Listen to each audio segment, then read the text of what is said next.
Hoy vamos a meternos de lleno en una idea bastante radical, la verdad, sobre lo que significa ser una persona. Está sacada de un texto gnóstico de Samael Aun Weor y, bueno, es un concepto que podría cambiar por completo la forma en que nos vemos, porque desafía de frente la creencia de que somos un único ser. Para empezar, lanzamos la pregunta del millón. ¿Alguna vez no se ha tenido esa sensación de contradicción interna? Como si una parte de nosotros quisiera una cosa y otra, al mismo tiempo, quisiera algo totalmente opuesto. Pues bien, este texto sugiere que esa sensación es mucho más real de lo que podríamos llegar a imaginar. La tesis principal de este escrito es, como digo, muy provocadora. Sugiere que no somos un individuo único, unificado.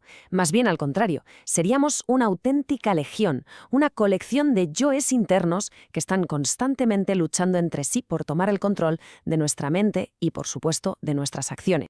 Vale, este es el recorrido que vamos a hacer juntos. Primero, vamos a intentar entender qué es eso de la multitud interior. Después veremos cómo se manifiesta en el día a día y qué pasa con nuestra verdadera consciencia.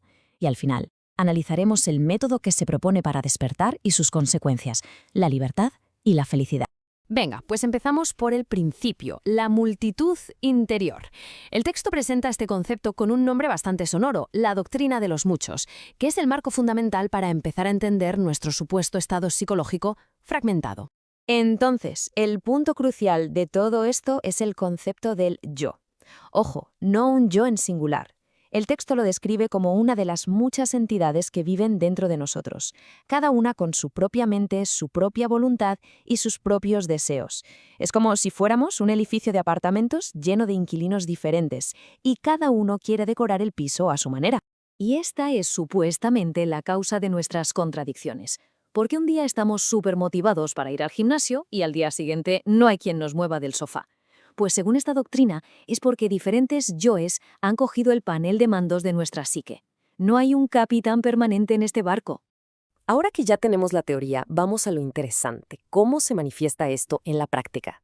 En esta segunda parte vamos a explorar cómo esta contradicción interna se hace visible en la vida de todos los días. El texto pone un ejemplo muy claro. Un yo que está enamorado hace una promesa, pero con el tiempo, otro yo que no siente lo mismo toma el control. Y claro, la promesa se rompe. Según el autor, esta falta de continuidad es lo normal para cualquiera que no haya hecho un trabajo interior profundo. Pero en lugar de lamentarse por estas contradicciones, el autor propone usarlas a nuestro favor. La vida misma, con sus roces y desafíos, se convierte en una especie de gimnasio psicológico. Cada situación nos da la oportunidad de observar y preguntarnos ¿qué yo está al mando en este preciso momento? Toda esta lucha interna de yoes tiene una consecuencia fundamental, y es muy seria. Afecta a lo que el texto considera la parte más valiosa de nuestro ser, la consciencia. Así que ahora nos metemos de lleno en el concepto de la consciencia dormida. Y aquí está el meollo del asunto. La conciencia, que se describe como lo más digno que poseemos, no es libre. Está, por así decirlo, fragmentada, embotellada dentro de cada uno de estos yoes. Imagina un diamante precioso que se ha roto en 1000 pedazos, y cada pedacito está atrapado en un trozo de barro, pues algo así. Por lo tanto, el camino que se propone no es mejorar o negociar con los yoes. Nada de eso. El objetivo final es disolverlos por completo, desintegrarlos para que la consciencia, una vez unificada, pueda liberarse y, según el texto, experimentar una realidad que va más allá de la percepción ordinaria, lo que se llama los mundos superiores. Bien, si el problema es la multiplicidad y el tener una conciencia dormida, ¿cuál es la solución? En esta cuarta sección pasamos de la teoría a la práctica. El texto ofrece un método muy específico para la liberación, una serie de pasos para, supuestamente, despertar. El proceso se presenta en 3 pasos, muy claros y sistemáticos. Primero, la autoobservación, para pillar al yo con las manos en la masa. Segundo, el juicio o el análisis, para comprenderlo a fondo, sin justificarlo. Y tercero, la aniquilación. El autor lo compara con la forma en que se trata a un espía. Primero se le descubre, luego se le juzga y finalmente se le ejecuta. Pero atención, porque aquí llega un punto que es absolutamente crucial en este método. El texto afirma que la mente por sí sola no puede eliminar a un yo. La mente puede analizarlo, puede justificarlo o puede esconderlo debajo de la alfombra, pero no tiene el poder de destruirlo. Para el último paso, para la aniquilación, se postula que es necesario invocar una fuerza superior. Y esta fuerza superior, el texto la identifica con un principio femenino divino que, según afirma, ha recibido muchísimos nombres en diferentes culturas y tradiciones. La Divina Madre Kundalini, Isis, María, Tonantín. Desde esta perspectiva agnóstica, es esta energía primordial la que, al ser invocada correctamente, tendría el poder de desintegrar ese yo que ya hemos comprendido. Entonces, ¿cuál es el resultado de todo este trabajo, que desde luego parece muy arduo? De liberar la consciencia. Pasamos a la quinta sección para explorar una de las recompensas más profundas que propone el texto: la capacidad de experimentar la verdad de forma directa. El texto aquí hace una distinción muy clara. La verdad no se presenta como una creencia, ni una teoría, ni una opinión. Se describe como lo desconocido de instante en instante. O sea, una experiencia directa que solo sería posible cuando el yo, con todos sus prejuicios y conceptos, está ausente. Para reforzar esta idea, el texto recurre a estas dos anécdotas que son potentísimas. El silencio de Cristo y la media vuelta de Buda no serían una forma de esquivar la pregunta, sino la respuesta más profunda posible. La verdad no es una definición que se pueda dar en palabras, sino un estado del ser que se debe vivir. Y esto nos lleva a la sección final de nuestro análisis. ¿Cuáles son los frutos últimos de este proceso de disolución del ego? El texto los resume en dos conceptos trascendentales: la auténtica libertad y la verdadera felicidad. El concepto de libertad aquí es puramente interno.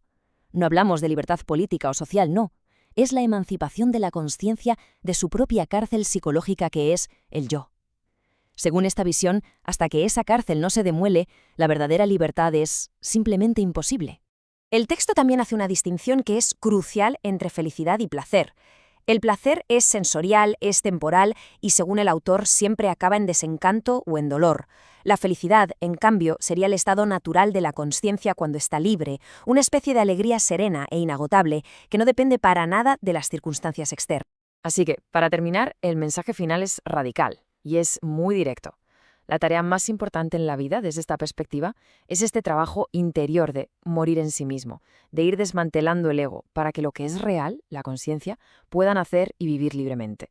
Y terminamos con esta pregunta para la reflexión. Si toda esa estructura de yoes que consideramos nuestra identidad se disolviera, ¿qué esencia, qué ser permanecería?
Y terminamos con esta pregunta, para la reflexión.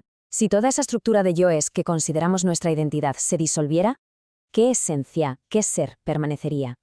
El texto sugiere que la respuesta a esa pregunta no es algo que se pueda pensar, sino algo que se debe descubrir. Muchas gracias por habernos acompañado.